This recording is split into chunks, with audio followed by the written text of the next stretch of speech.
The laughter was loud enough to stop conversations in the salon. Three men, loud, unshaven, and reeking faintly of beer, had made their way to the styling chairs where Lily was working. The tallest leaned on her station, smirking as he twirled a strand of her hair between his fingers. "You sure you're a pro? Looks like you barely know how to hold those scissors," he jeered, and his friends erupted into coarse chuckles.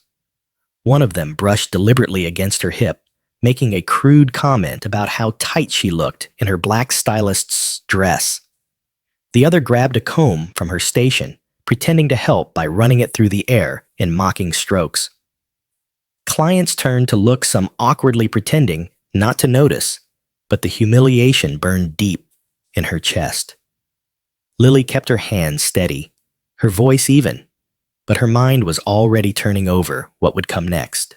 Lily was 29, a perfectionist when it came to her craft. She'd built her salon chair into a loyal client base over 7 years, moving from a shampoo girl to one of the most in-demand stylists in Brookfield. The salon was her sanctuary, every mirror polished, every tool gleaming, every client leaving looking and feeling better than they came in. But these men regulars at the bar down the street had a habit of showing up in groups, swaggering in without appointments, bringing their crude energy into her professional space. Today was worse than usual, the air thick with their jeers and mockery. They weren't just making fun of her skills, they were treating her like an object, a prop in their little performance. She wanted to shove them out the door, but she knew better. This was her workplace, and in small towns like this, word traveled fast, especially if you were a woman who couldn't take a joke. So she swallowed the anger and kept cutting, letting their words bounce off her skin like dull blades. But behind the mask of professionalism, she felt her blood pressure rising. She noticed the way the tallest one's eyes followed her every move like a predator waiting for an opening. She clocked the way the other two blocked her path to the supply cabinet, subtle enough that the receptionist didn't catch on. And when one of them leaned close enough to whisper, "Bet you're good with those hands in more ways than one," she knew tonight things would be different. By the time they left, the last client of the day was paying oblivious to the storm that had just brewed in the middle of the salon. Lily smiled and thanked them, but her mind was still stuck in the moment where she'd felt trapped between her workstation and the wall of sneers. She replayed it again and again, every insult like another stitch in the banner of rage she was sewing in her mind. When the clock ticked toward closing, she began putting away her tools with slow precision. The cool weight of the shears in her hand felt different now. Not just a hairstylist's tool, but an extension of herself, something that could slice through more than just split ends. She imagined their laughter dying mid-breath. She imagined their hands shaking instead of grabbing. She turned the lock on the door and leaned against it, breathing in the scent of shampoo and hairspray that clung to the air. The street outside was dimming the glow from the neon barber pole, spilling into the empty sidewalk. She thought of the way the tallest man had smirked, the way his friends had joined in, how they'd looked at her. Not like a person, but like something to claim. Her fingers tightened around the shears. They'd come back, she knew they would. And when they did, she would be ready. Lily didn't have to wait long.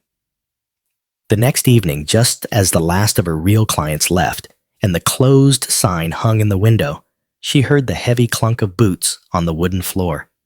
The door swung open anyway. Someone must have shoved it with enough force to pop the latch. "Evening, sweetheart," the tallest one drawled, his voice thick with the stink of cheap whiskey. Behind him, the other two slouched in with grins that didn't belong anywhere but the corner of a dive bar. "We thought we'd come see if you're free for a private appointment." Her chest tightened, but this time it wasn't fear. It was the stillness before a storm. She straightened from sweeping hair off the floor, resting the broom lightly against her station. "We're closed," she said evenly. "Oh, come on, Lily. one of them chimed in, stepping too close. Just a little trim, won't take long. His eyes made it clear he wasn't talking about hair. They circled her workstation like buzzards around a carcass.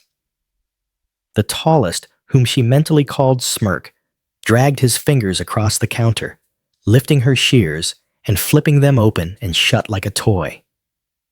Bet you could do some dangerous things with these, he said with mock admiration.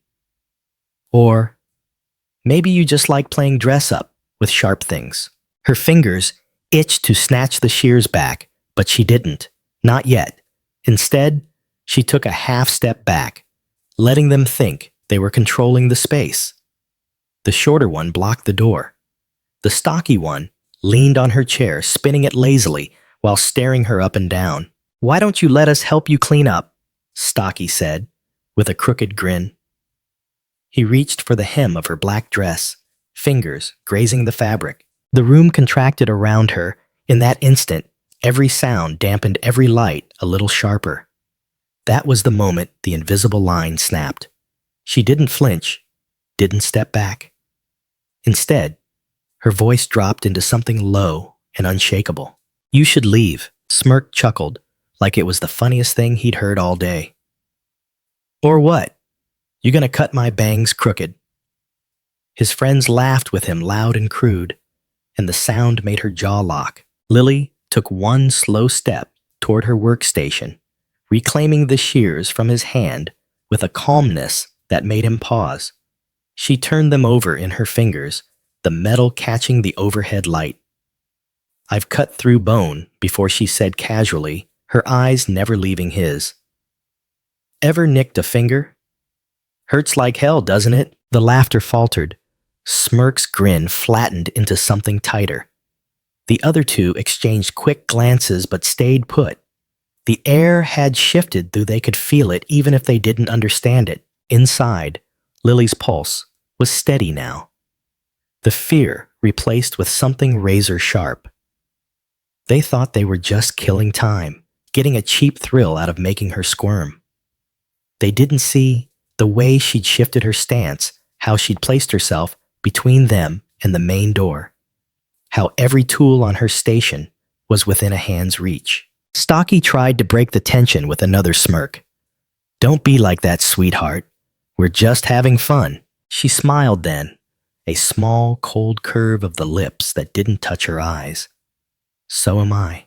It wasn't loud, it wasn't angry, but something in her tone made even Smirk's fingers twitch. For the first time, since they'd stepped inside, none of them spoke, and Lily knew this was only the beginning. They didn't leave, not yet. Smirk leaned back on the counter like he owned it, trying to shake off the ripple of unease her words had caused. "All right then," he said, trying to sound amused. "Show us what you can do, Hair Queen. Give us the VIP treatment." Lily tilted her head like she was thinking it over. "VIP treatment, huh?" she murmured, setting the shears down and picking up a comb. "That'll cost you extra." Stocky laughed and pulled a crumpled bill from his pocket, tossing it onto her station. "There's your tip. Now get to work." She picked up the bill between two fingers, looking at it like it was covered in oil, then slipped it into the tip jar without comment. "Fine," she said, "but only one of you at a time."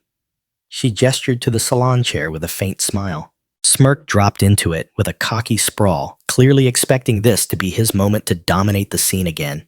"Better make me look like a movie star," he said, winking at his buddies. Lily draped the black cutting cape over him, snapping it behind his neck with a little more force than necessary. She reached for her shears, spinning them lightly in her fingers, a habit from years of practice, but tonight it felt deliberate. Her movements were smooth, controlled, almost hypnotic as she circled him. "You know," she said, combing through his overgrown hair, "these shears are sharper than they look. They could slice through fabric without a sound. Even skin if I wanted to." She let the tip graze just above his ear, close enough for him to feel the whisper of metal against skin. He froze. The grin stayed on his face, but it was tighter now, his eyes flicking to the mirror to watch her hands. You wouldn't, he said, but his tone lacked the certainty it had a minute ago. Wouldn't I? She asked softly, meeting his gaze in the reflection. You've been in here enough to know. I don't miss a cut. She let the blades close, with a sharp snip right beside his ear, a strand of hair floating down. The sound was louder in the silence, like the closing of a trap. The two standing behind her shifted uneasily, their earlier bravado fading as they realized they were in her space now, not the other way around. The smell of disinfectant and hairspray filled the air, a sterile sharpness that made the moment feel almost surgical. She leaned in closer to Smirk's ear, her voice low. You like touching people without permission? Another snip. You think it's funny to corner women, Snip. Let me show you what it feels like to be the one trapped. She placed her hand firmly on his shoulder, pinning him to the chair, not rough, but unyielding. He tensed his knuckles white against the armrests. All right, enough, he muttered. But she didn't stop. Instead, she stepped back, set down the shears, and picked up her thinning razor. With a flick, the blade caught the light. This one's even sharper, she said, almost conversationally. One wrong move, and she sliced the air in front of his face with a swift motion, stopping an inch from his nose. Smirk swallowed hard. Stocky took a step back toward the door.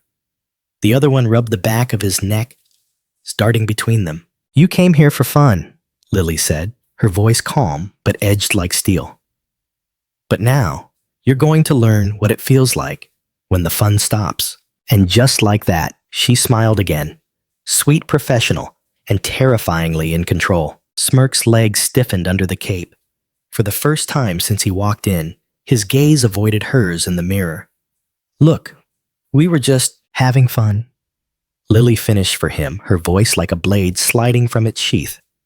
She flipped the shears in her fingers, the motion fast and fluid, catching the overhead light in sharp flashes. The two men standing behind her had stopped smirking entirely. She stepped back from the chair, circling like a predator, gauging distance. You ever seen a scissor flip? She asked. None of them answered. It's a move stylists use when they need to switch grip mid-cut. Or... She spun the shears in her hand and snapped them shut in midair before catching them tipped down. When they need to make a point, the sound of the snap echoed in the quiet salon. Smirk's Adam's apple bobbed. In one smooth motion, Lily stepped forward, the shears twirling so fast they blurred. She brought them down in a controlled arc, stopping just shy of the cape-covered chest. The metal clicked shut, slicing a perfect slit through the fabric without so much as touching skin. A piece of the cape slid silently to the floor. Stocky swore under his breath. The other man shifted toward the exit, but froze when Lily's eyes cut to him. She pivoted the shears in her hand. Again, this time snapping them open and closed in a deliberate rhythm as she spoke. Scissor work is all about control. Speed without precision is sloppy. Precision without speed is useless. But when you've mastered both... She flicked her wrist, sending the shears spinning in a silver flash before catching them point up under Smirk's chin, close enough for him to feel the cold kiss of steel. You can end something before it starts. Smirk's breathing had gone shallow. The earlier alcohol-fueled bravado was gone, replaced by a creeping realization that he wasn't the one holding power here. You're lucky, she said softly. Lucky that I make my living making people look better, not worse. She stepped back, twirling the shears once more, before setting them neatly on her station. For a long moment, no one moved. The smell of hair product lingered in the air, mingling with something heavier, their fear. Lily broke the silence by unclipping the cape from Smirk's neck and letting it drop. You're done, she said simply. He stood slowly, eyes lowered, and stepped away from the chair without a word. Stocky and the other man exchanged a quick glance before following their earlier swagger, now reduced to quiet shuffling. But before they reached the door, Lily's voice stopped them. One more thing. They turned back reluctantly. She leaned on her station hands, flat posture, calm but commanding. You ever pull that stunt on me or anyone else in this town again, I won't be showing off. I'll be finishing the cut. The words hung in the air, sharp as the tools she wielded. The men didn't argue, didn't mutter anything under their breath. They just left the bell above the door, jingling weakly as it closed behind them. Lily stood alone in the salon again, the silence settling like a warm blanket. She picked up the fallen piece of cape, tossed it into the trash, and began putting her tools back in place with the same meticulous care as always. Only now her reflection in the mirror carried something new, an edge no one would miss again. The next morning, the town felt different. Word had a way of traveling fast in Brookfield, and by the time Lily unlocked the salon door, the receptionist was already buzzing with the latest gossip. "You're not going to believe this," she said in a hushed voice as Lily hung up her coat. "Those guys from the bar? They came in here last night bragging about making you nervous. Now they're telling people they respect you." She made air quotes with her fingers. "One even said you're not someone to mess with." "What did you do?" Lily just smiled faintly and started arranging her tools for the day. "I gave them the VIP treatment," she said, and left it at that. It wasn't long before the first client came in, a regular named Mrs. Pennington, who always brought a tray of muffins for the staff. She lowered herself into the chair and glanced at Lily in the mirror. "I heard you had some trouble last night, dear. Are you all right?" "I'm fine," Lily replied, combing through the woman's hair with steady hands. "Better than fine, actually." By mid-morning, she caught sight of the three men across the street. They lingered outside the bar, but kept glancing toward the salon, their usual swagger replaced with something closer to caution. When one of them caught her looking, he quickly turned away. Inside, the air felt lighter. The other stylists seemed to stand a little taller, too.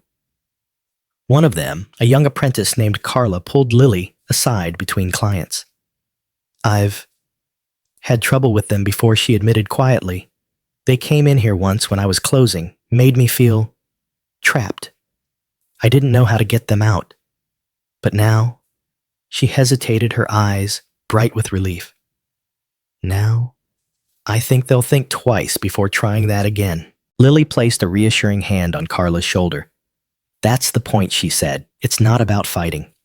It's about making sure they understand there are lines they can't cross." The rest of the day passed without incident, but every now and then, Lily caught her reflection in the mirror and saw the steel beneath the surface. She wasn't just a stylist anymore.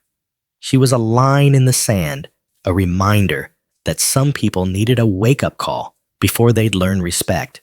As the last client left and the sun dipped low, she locked the door and turned off the lights.